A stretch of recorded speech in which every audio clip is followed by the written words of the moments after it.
아버지, 주일 후 또한 남은 이후의 시간에도 항상 주님 저희들 하나님의 자녀인 것을 잊지 않게 하시고 하나님의 자녀로서의 본을 보이는 삶이 되어지도록 주여 도와주시옵소서. 하나님 아버지, 이 시간 주님 또한 병중에 있는 성도님들 많습니다. 하나님 치료의 광선을 바라시어서 빠른 쾌유를 빕니다.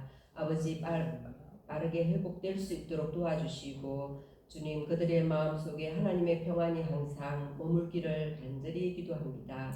아버지 하나님, 이 시간에도 사람의 말이 아닌 하나님의 말씀을 증거할 수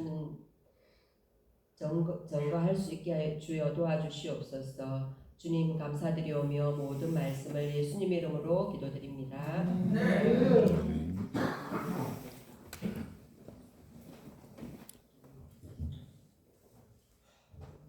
오늘은 마태복음 27장 45절로 53절 말씀으로 제목은 십자가에 못 박혀 죽으실 때에 일어난 4가지 현상에 대해서 말씀을 드리고자 합니다. 부활절이 또 지나갔습니다. 지나가고 이렇게 또 5월이 저희들에게 선물로 다가왔는데요. 여러분들도 건강 관리 잘 하시고 행복한 삶이 되어졌으면 좋겠습니다. 십자가에 못 박히셨던 예수님은 과연 불평만을 했을까 하는 생각을 해보았습니다. 여러분은 어떠하십니까? 사람에겐 두 종류의 삶이 있다고 하지요. 바로 감사와 불평의 삶입니다. 감사하는 삶은 놀이터이고 불평하는 삶은 전쟁터입니다. 감사하는 삶은 안전운전이지만 불평하는 삶은 음주운전입니다. 물론 여러분은 음주를 하시지 않겠지만 말씀입니다. 그리고 감사하는 삶은 멀리서도 장점이 보이지만 불평하는 삶은 가까이에서도 단점만 보입니다. 감사하는 삶은 남을 섬기지만 풍성하게 살고 불평하는 삶은 내 것에 욕심을 부려도 늘 허기진 마음입니다. 감사와 불평이 늘 교차하는 저는 이 말이 무슨 말인지 알 것 같습니다. 예수님께서 평소에 제자들을 보시고 아무든지 나를 따라오려거든 자기를 부인하고 자기 십자가를 지고 나를 따를 것이니라고 말씀하셨는데, 예수님께서 십자가에 못 박혀 죽으실 때에 4가지 현상이 일어났습니다. 4가지 현상을 전가하며 그 속에서 은혜 받길 원합니다. 45절에 보면 예수님께서 십자가에 못 박혀 죽으실 때에 3시간 동안 온 땅에 어두움이 임하여 캄캄하였다고 하였습니다. 제6시부터 제9시까지입니다. 그것은 무엇을 보여주시는 것인가요? 이 세상에 빛이신 예수님께서 어두움에 속한 모든 죄와 불의와 악을 대신하여 짊어지시고 십자가에 못 박혀 죽으시고 십자가를 지는 것입니다. 예수님께서 그 당시에 제자들에게 십자가를 지라고 말씀하셨고 오늘의 우리 믿는 사람들에게도 그렇게 말씀하고 계십니다. 여러분들은 복음이 무엇이라고 생각하시나요? 복음은 최상의 정치이자 세상을 변화시키는 공적인 힘이라고 책에서 읽었습니다. 기독교 신앙의 목표는 개인적인 영혼 구원을 포함하지만 그것을 넘어서 인간이 온전하게 살아갈 수 있는 재창조까지 나아가야 한다고 이야기하고 있습니다. 메시아의 죽음은 하나님께서는 의도하신 세상을 회복하기 위한 버려짐이었다고도 표현을 하고 있는 것을 읽었습니다. 예수님께서는 오전 9시에 십자가에 못 박히십니다. 우리 죄를 위해 십자가에 달려서 고통받으신 시간은 몇 시간인가 하면 6시간 정도입니다. 고난받는 메시아는 고통 가운데 있는 개인과 사회를 공감할 수 있습니다. 인생의 비극과 고통을 헤아려 본 사람이 사람만이 우는 이들과 함께 울 수 있습니다. 여러분은 옆에서 누가 울고 있으면 왜 울어? 울지 마 이렇게 하십니까? 안 그러면 그냥 옆에서 조금 지켜보고 계시는 편이십니까? 우는 내가 예전에 울어봤던 경험이 있는 사람은 옆에서 통곡하고 있는 사람을 볼 때에 이렇게 조금 기다려주면서 저 사람의 슬픔은 과연 무엇일까? 또 그 울고 있는 사람을 위하여 기도할 수도 있고 그런 것 같습니다. 그래서 경청과 공감이 결핍된 사회에서는 새로운 길, 생명을 주는 여정을 동행할 하나님의 사람들이 출현할 수 있도록 우리는 기도로 함께 해야겠습니다. 두 번째로 51절 하반절에 보면 예수님께서 십자가에 못 박혀 죽으실 때에 예루살렘 성전 안에 있는 성소와 지성소 사이를 가리어 놓은 성소의 휘장이 사람이 손을 대지도 않았는데 위로부터 아래까지 찢어져서 두 조각이 났다고 합니다. 그것은 무엇을 보여주시는 것입니까?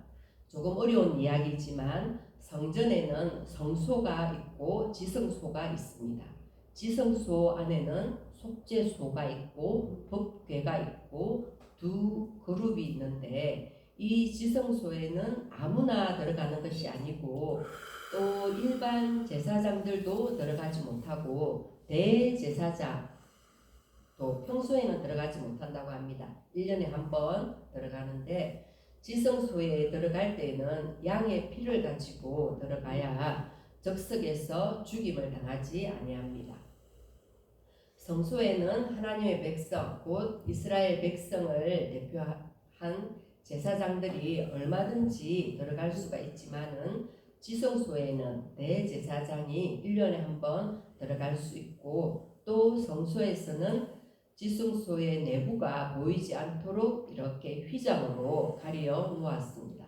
그런데 예수님께서 십자가에 못 박혀 죽으실 때에 그 성소와 지성소 사이를 가리어 놓은 휘장이 이제 위에서부터 아래로 찢어짐으로 말미암아 성소와 지성소가 하나로 되었다는 것입니다.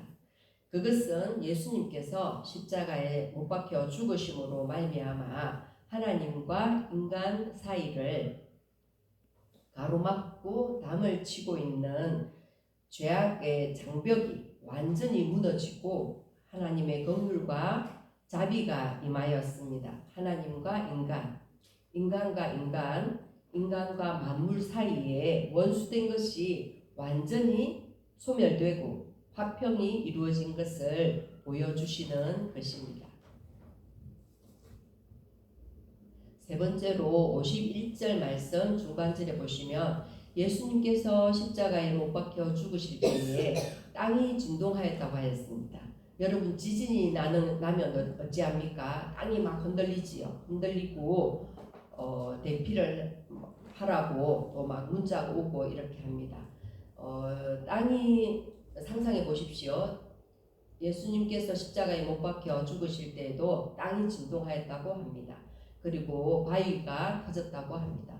그것은 무엇을 보여주시는 것일까요? 죄와 불의와 악이 없으신 또 허물이 없으신 예수님, 의인이신 예수님, 이 예수님께서 하나님의 택하신 백성들의 죄와 불의와 악을 대신하여 짊어지시고 십자가에 못 박혀 죽으시는 이 희생으로 말미암아 우리 사람의 바위와 같은 인간의 강팍한 마음이 깨어지고 녹아지고 연하게 숨과 같은 마음이 일어났습니다. 사망이 깨어졌습니다. 생명이 일어나고 죄와 불의가 깨어지고 의가 일어났습니다. 성경 말씀 다니엘서 12장 3절에 보시면 많은 사람을 옳은 대로 돌아오게 한 사람은 하늘의 별과 같이 영원토록 비치리라고 말씀하셨습니다. 그리고 또 소자 중에 하나에게 냉수 한 그릇이라도 주는 자 결탄코 상을 잃지 아니한다고 하였습니다. 주인의 식구들을 맡아서 때를 따라서 양식을 나누어 준 충성되고 지혜 있는 자, 그 종에게는 주인의 모든 소유를 맡긴다고 하였습니다. 우리는 다른 사람의 믿음과 구원을 위하여서 자기의 소유와 몸과 생명을 희생의 제물로 투자하는 그런 생애를 살아야 되겠습니다. 마지막으로 4절, 네 번째로 52절에 보시면 예수님께서 십자가에 못 박혀 죽으실 때에 무슨 일이 일어났는가? 무덤들이 열리며 자던 성도들의 몸이 많이 일어났다고 합니다. 그것은 무엇을 보여주시는 것일까요? 죄와 불의와 악이 없으신 예수님께서, 또 선하시고 어려우신 예수님께서 하나님의 택하신 백성들을 영원한 멸망에서 해방시켜서 영생으로 구원하시기 위하여 택하신 백성들의 죄와 불의와 악을 짊어지시고 예수님께서 이 희생으로 예수님께서 십자가에 못 박히시는 이 희생을 당하심으로 말미암아 우리와 예수님과 관련이 있는 모든 사람들이 사망에서 일어난 것을 보여주시는 것이 52절 말씀입니다. 그래서 이제 예수님께서 우리에게 십자가를 지라고 말씀하신 것은 우리가 먼저 자기 자신이 죄가 없는 사람이 되고 어려운 사람이 되도록 자기의 소유와 몸과 생명을 어떻게 해야 할까요? 희생의 제물로 바치는 빛의 생활을 하라고 말씀하신 것입니다. 오늘 말씀이 좀 딱딱할 수 있지만 우리가 이 빛의 생활을 하는 그런 예가 되어질 수 있는 것이 십자가를 지는 한 경우인 것입니다. 예수님께서는 어떠하였습니까? 친히 십자가를 지셨고 우리는 십자가의 원수로 행하지 않는 삶을 살아가야 되겠습니다. 선한 사람으로, 사랑의 사람으로, 진실한 사람으로, 겸손한 사람으로 생활했으면 합니다. 생명과 평강으로 충만케 하는 저와 여러분 되시길 축복합니다. 여러분은 분명 빛의 생활을 잘 하시리라 믿어 의심치 않습니다. 끝으로 예수님께서 십자가에 못 박혀 죽으실 때에 일어난 4가지 현상을 말씀드렸습니다. 만약 오늘 이 시간이 예수님께서 십자가에 못 박히는 시간이라면 우리는 뭘 해야 할까요? 저요 하면서 대신 못 박히실 용기와 자신이 있습니까? 이제 예수님께서 이미 십자가를 지셨으니 우리도 따라갑시다.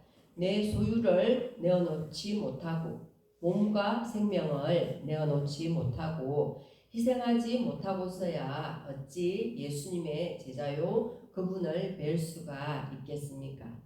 우리는 조금만 손해봐도 조금만 희생해도 분해하는 우리들이 아니었는지 돌아봅시다. 어쩌면 여러분은 지금까지 잘하고 계시리란 생각이 듭니다. 지금까지 많이 참으셨습니다. 고생 많으셨습니다. 여러분의 삶과 현장에서도 언제나 더욱더 십자가를 지시면서 용기와 희망을 꿈꾸면 좋겠습니다. 하나님은 여러분을 사랑하십니다. 5월의 가정의 달 여러분 한 분 한 분이 사랑의 주인공이 되십시오. 그러한 여러분들 되시길 축복합니다. 할렐루야. 남은 주간도 이러한 저와 여러분 되시길 원합니다. 예배를 마치고 찬송하겠습니다. 찬송가